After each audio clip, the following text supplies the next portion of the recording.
This is Lisa Ranieri for the AUMnibus, and today we have Joel Hughes. He is the Associate Director of Orientation. Yep. So, Joel, how did you start off at AUM from? Yeah, I started off in 2011 here at AUM, and I became the Student Activities Manager to begin with.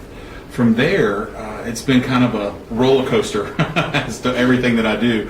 But it's been exciting because I've been able to see AUM grow in those 2.5, almost 3 years.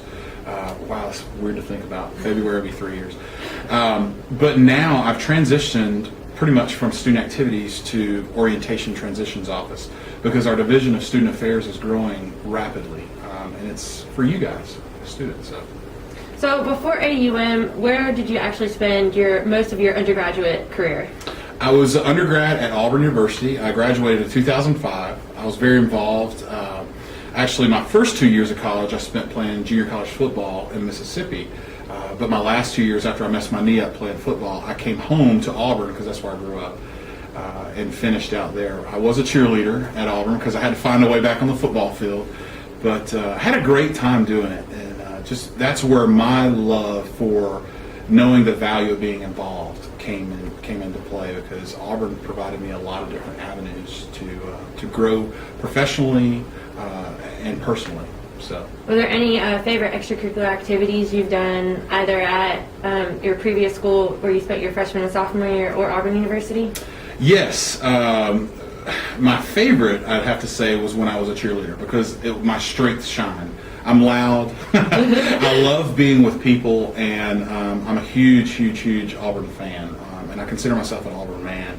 Even though I grew up there, the value of what my alma mater stands for is what means a lot to me. And that's what I really love about AUM and the growth process that we're in here is because what it truly means to be a Warhawk woman or man. And the growth of the Warhawk Nation has been huge in the last 2 years. And that to me is where I feel like you as students are really starting to grow as a whole. So, and I hope that y'all feel and get chills just like I do. I get chills when we talk about AUM. 5-10 years now from when you guys graduate. So, is there any advice that we can give any AUM students, either transferring, coming in, freshmen, on any activities or anything new that's happening in our actual AUM campus and family? Yes, we're at the end of our WOW calendar, which is Weeks of Welcome. But it's kind of a baton passing, if you will, of offices from orientation transition now to student clubs and organizations doing things. I know coming up we have AUMFest that our Campus Activities Board, along with our Warhawk Alley involvement team, the wait staff is putting on. And if you haven't checked out Warhawk Alley, please make sure to swing by on the first floor of the Taylor Center because there's so many new things happening.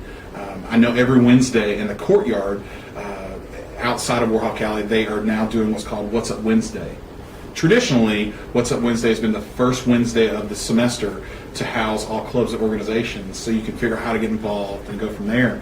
But Warhawk Alley is really taken off, and the wait staff is joining up with CAB and student government to do a lot of different things. So, and today we have our first SGA Senate meeting for the year. I know our Greeks are starting to get a lot of their programming, and our ladies are doing sorority recruitment coming up very soon. I know our gentlemen with IFC, with Lambda Chi, are starting their stuff, as well as NPHC groups are really growing their intake process right now too. So it's just a really exciting time to be on campus. So. All right. Yeah. Well, thank you so much for the interview, and tune in next week for the Feature Friday. It was nice talking to y'all.